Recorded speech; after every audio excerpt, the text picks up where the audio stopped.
ស្នេហ៍គេម្នាក់ឯងម្ដងសោចម្ដងលួចជុំមិនហ៊ានប្រាប់ចំថាស្នេហ៍ឲ្យតែជួបមុខបេងដងលោតឌុបដាំង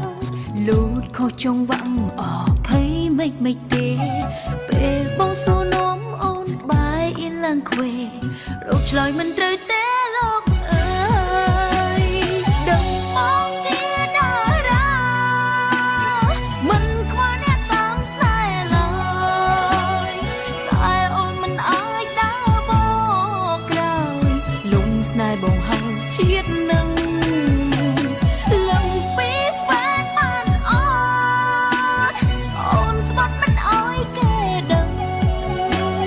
បើគេសួរថាហ្វេនប្រលឹង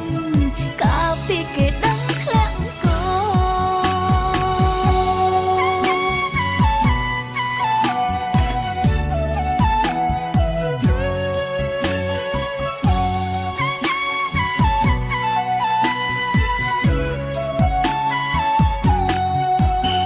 ឈ្មោះត្រឹមជាហ្វេនបេះដូងជាស្នេហា